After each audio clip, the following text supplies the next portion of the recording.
Hello students of class 5. Today we will read the poem This Morning is Our History Test. Students, I have read the comment box as you have requested to read the poem again, and I will do the exercise for you now. Words to know: mayonnaise, a thick creamy dressing for food made from egg yolk, oil and vinegar. ये minus जो हम लोग bread पे भी use करते हैं and it's eatable thing. And Tennessee, a state in the United states of America. Timbuktu, and this is also name of the place, a city in Mali, and that is situated in West Africa.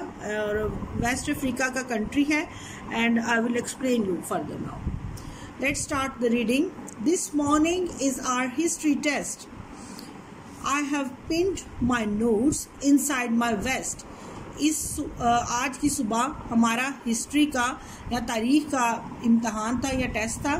I have pinned my notes inside my vest. मैंने अपने notes जो थे वो अपनी waste में, अपनी बुनियान में pin up किए या उनको अटैच किया. Inside my coat I wrote my notes.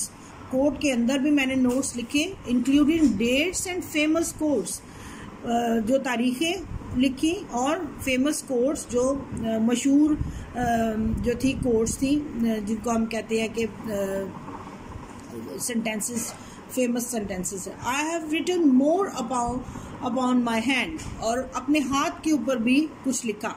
That only I can understand, and in my socks and sleeves I stored, और ऐसा कुछ लिखा जो सिर्फ मैं अंडरस्टैंड कर सकता था.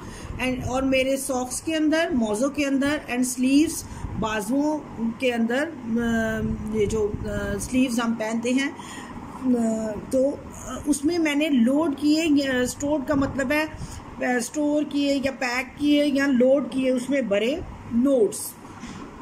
माई स्क्रिबल नोट्स इन सीक्रेट कोड, और मेरे जो स्क्रिबल का मतलब है केयरलेसली राइटिंग, या फिर a piece of writing that is produced by himself, या केयरलेसली, या फिर एलिजिबल राइटिंग. एलिजिबल से मुराद है जो इस काबिल ना हो कि वो प्रॉपरली पढ़ी जा सके, that is the scribble notes.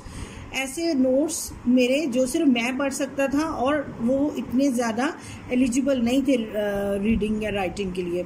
In secret code, जो सीक्रेट कोड में लिखे थे, जो सिर्फ वही जानता था कि ये सीक्रेट लैंग्वेज जो है ये क्या रिप्लाई कर रही है. I have written down so many names, बहुत सारे नाम भी मैंने लिखे, of winners of Olympic games, games के जो विनर्स थे, of buildings, people, places too, इन जगहों के, चीज़ों के, लोगों के नाम लिखे. From Tennessee to Timbuktu, Tennessee America की स्टेट से लेकर टिम्बकटू से मुराद ये है कि city in Mali, and Mali is situated in West Africa country, and that is the 8th largest country of west Africa.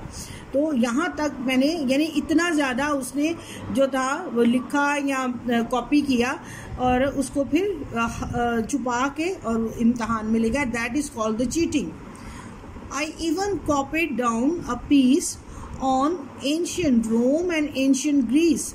तो मैंने मैंने वो भी कॉपी किया, एक सफ़ा जिसमें कि पुराने रोम की तारीख थी या उसके बारे में, और ग्रीस के बारे में भी मैंने जो है वो उसको कॉपी किया.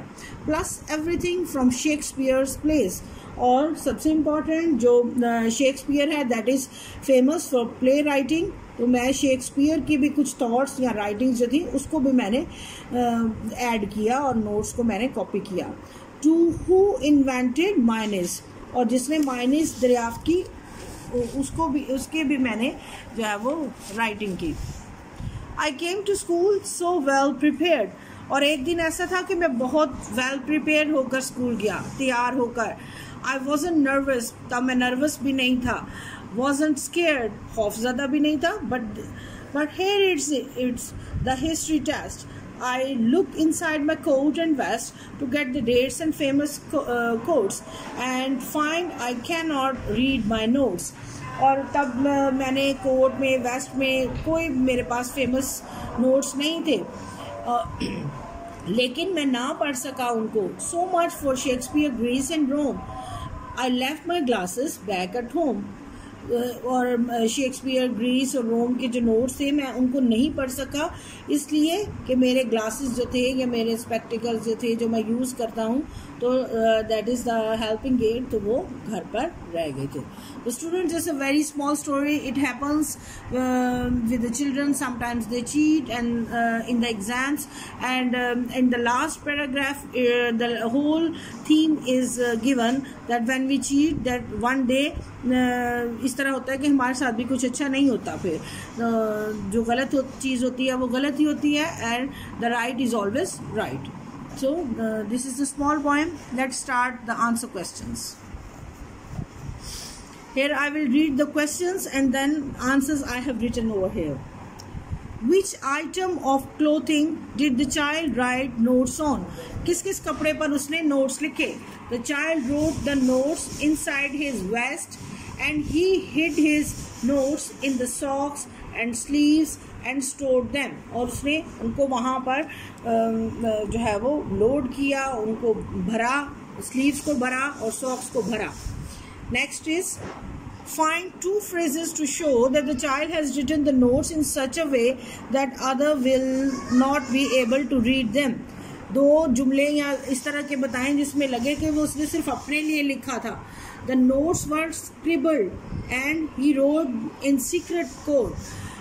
तो नोट्स जो थे वो उसने स्क्रिबल लैंग्वेज में लिखे थे, एक जो हिडन लैंग्वेज होती है, एलिजिबल लैंग्वेज, जिसको सिर्फ वो ही पढ़ सकता था, और it was a secret code, एक बहुत राजदारी के साथ लिखा हुआ था. What emotions does the child usually feel before a test? किस किस्म के इमोशंस थे? वो यूजुअली वो टेस्ट से पहले नर्वस रहता था, लेकिन जब उसने वो नहीं चीटिंग नहीं की तब वो सेकेंड टाइम ही was not a nervous for the test of history second time. लेकिन फर्स्ट टाइम जब वो टेस्ट देने जा रहा था तो व्हेन ही वॉज चीटिंग तब वो नर्वस था, लेकिन सेकेंड टाइम ही was not nervous. And D part, why can't the child read the notes? वो क्यों नोट्स नहीं पढ़ सकता था? He was unable to read the notes because he missed the glasses at home. क्योंकि घर पे वो अपने glasses भूल गया था. Is it a good idea to cheat in exams? What should one do instead of cheating? क्या ये अच्छी बात है एग्जाम में चीटिंग करना? और क्या इसके अलावा भी कोई और हल हो सकता है? Now the answer is, to cheat in exam is not a good and healthy habit. Okay, double B. It can spoil your talent. We must be well prepared for our exam. Okay, students, I have done for you, and this was the exercise, and I have also read you. If you feel any difficulty, you can share. Take care. Bye bye.